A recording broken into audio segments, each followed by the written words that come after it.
Maybe you haven't noticed the building safety crisis. I'm terrified, to be honest. Our bills are liquidated during development of the block. If I can't pay these bills, I will lose my home, I will lose my career. Maybe you think it's just about Grenfell or cladding or high-rises, but you'd be wrong. The problems identified with my building include combustible cladding, flammable insulation, missing cavity barriers and timber balconies. My expected bill is likely to be upwards of £70,000. If you live in one of Britain's cities, you probably know someone, are working with someone, are someone who is affected. It is a public policy failure of extraordinary scope, reach and depth.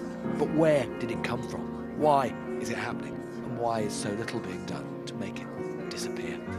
So looking at a minimum of £120,000 for a building that my part was only built in 2018 and I only bought it in 2019. So, yep, bankruptcy any moment now. In Bow, in East London, there's Mojo Development. It's a decade old, full of starter homes sold on the promise of the freedoms of home ownership. But for Charlotte and all of the other leaseholders, that freedom has become a trap. We've got flammable cladding on parts of the building. We've also got combustible insulation, and we do have, in all of the areas surveyed on our part of the development, we have missing cavity barriers as well. I mean, how is this affecting you and the other leaseholders here? It's really hard to put into words quite how stressful it is. For me, mentally, it's been a challenge, especially the last, the last 6 to 8 months, when everything is really ramped up and the issues have really come to light. But the constant fear that your entire life savings, your home, is going to be ripped from you is a really terrifying prospect when it's not something that you've personally done. The residents say that the freeholder, the developer, are barely engaging with them. This isn't uncommon. Their properties are now unmortgageable. Like so many, their lives are in aspic. The futures they thought they'd have, lost. I don't know what I want to do. I'm facing a bill of £120,000 if it's not covered by the Building Safety Fund. I just can't afford it.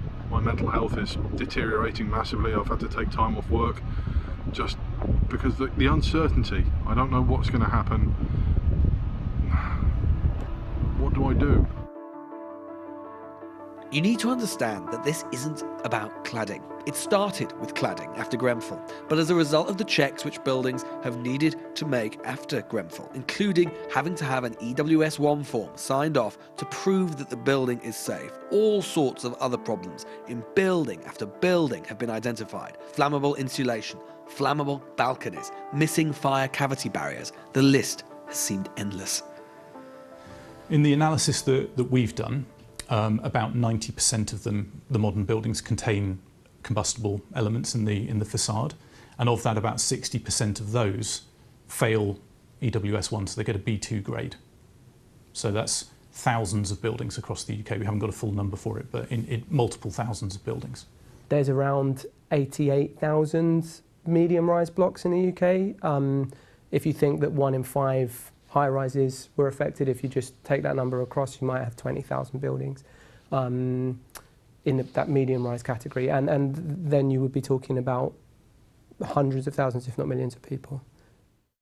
I'm extremely worried that I'm going to end up bankrupt and how that's going to impact on my future. It's an appalling situation that we find ourselves in.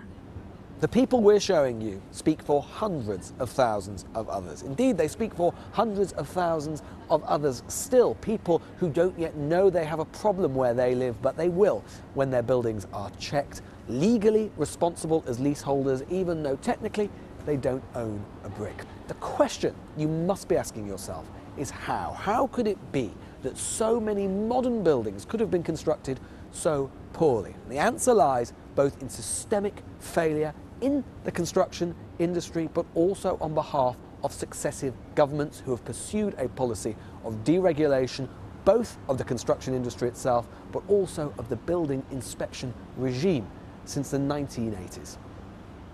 I think they say around 300 pages of regulations were sort of scrapped overnight and replaced with just 24 headline standards.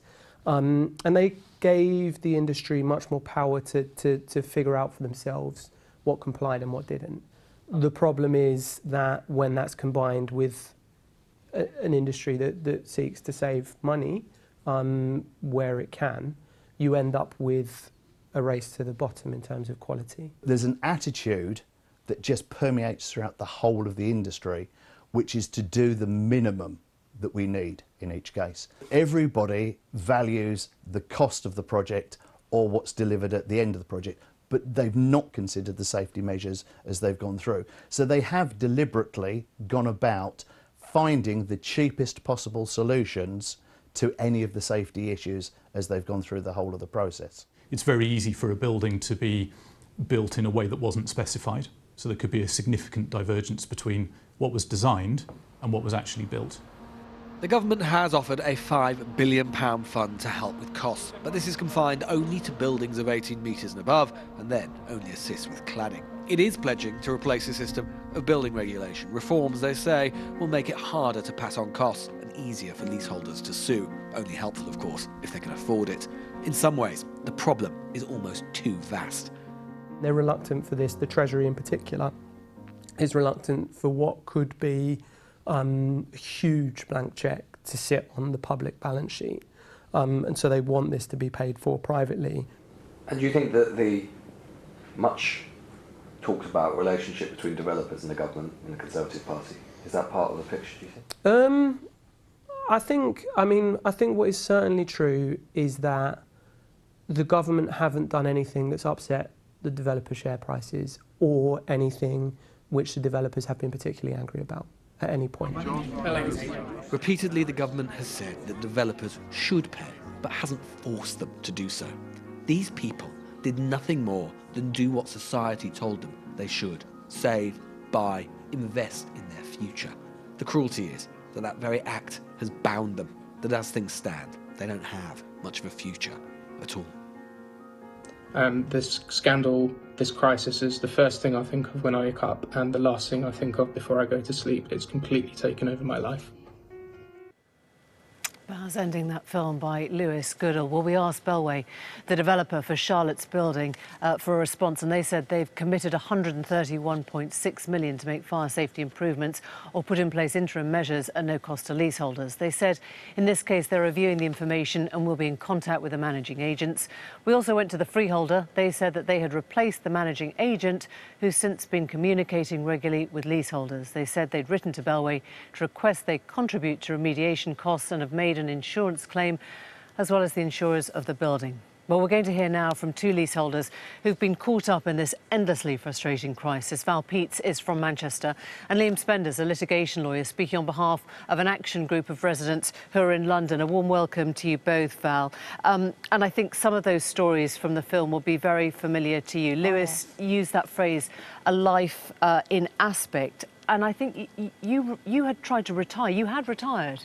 And then you'd had to go back to work because of this. Yes. I had quite a simple retirement plan, quite a modest one, that I would sell my apartment, I would get rid of a small mortgage, get rid of the service charges, so cut down my overheads, buy something for cash and settle. Minimum overheads, stress-free life. Unfortunately, that's not happened. My apartment now is zero value, so I can't sell it. And then because of the extortionate hike in insurance costs, which went from about £20,000 a year to £205,000, absolutely exorbitant, it meant that my service charges doubled to pay for that. So I then realised that I couldn't afford to stay in retirement, so I've had to go back to work to be able to pay my monthly bills. So where does that leave you? How long are you going to keep working for? I don't know. I can't see an end to it at the moment because it's been going on for 4 years. And obviously I'm not 20 years old. I don't have endless years to sit and wait for this to resolve itself. So my life is just on hold. What can I do? I'm working. I've gone back to the NHS. I'm very fortunate. I can work, but I'm only an agency worker now. I don't have a substantive post. So I'm hoping that the work will carry on a little bit longer.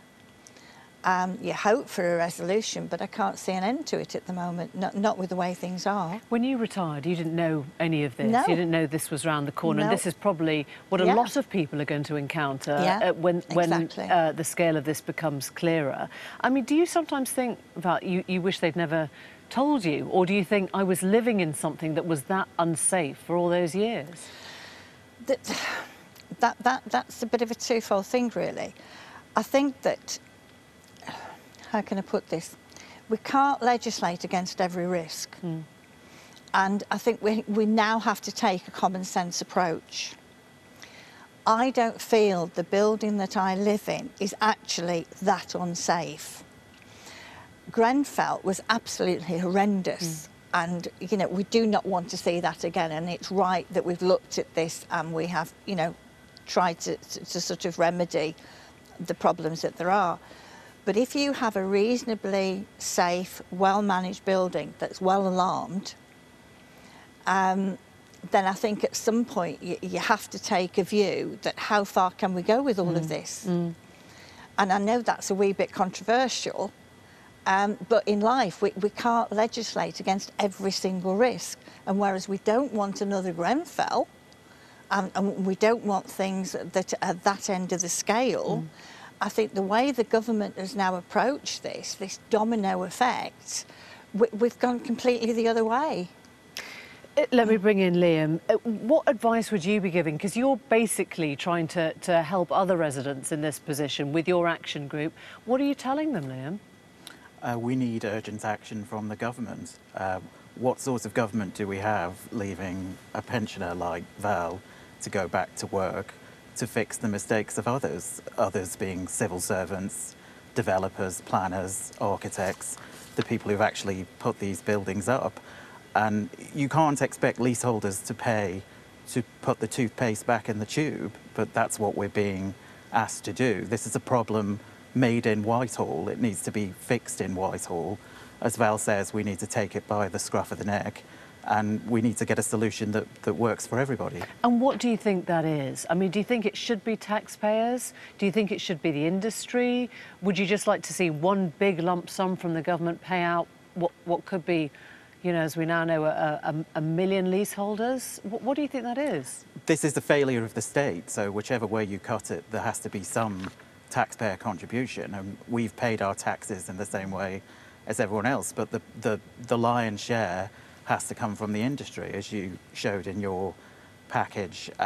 It's the industry that's cut every conceivable corner to put these buildings up and walked away, and the government has compounded the problem by changing the rules midstream and by massively overreacting.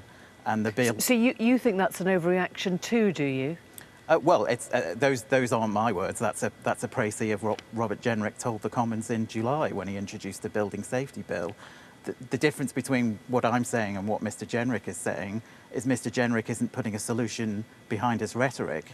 He's just saying everyone should do the right thing. To be fair, he is. The government's saying we've put £5 billion towards this. We're pushing the construction industry and builders as far as we can to actually improve. We've introduced the new building safety regulation bill. I mean, they will say they're on this. You would say what? They're not on this at all. All they're giving us is warm words of the kind you've just repeated, and I appreciate that's your job, but we deserve better from the government. The government knows that the problem is worth far more than £5 billion, and it knows that it's trying to pass the buck onto the people who are in no way responsible for it. Is it doing that to protect the people who donate money to the Conservative Party? Is it doing it because it's incompetent? Is it doing it because it doesn't care? We don't know. We need to find out. We need to come up with a solution. I mean, we don't know, to be fair, and the government aren't here tonight. You're suggesting that this is because of donations from the construction industry or from developers to the Conservatives. We've got no proof of that. Well, they pay. We know that they pay £1 in every 5 of donations that goes to the Conservative Party. If the government's so confident in its case, why is it not here to defend it? OK, well, we don't know that, but we very much appreciate your thoughts and bringing those to us here tonight. Thank you so much for coming.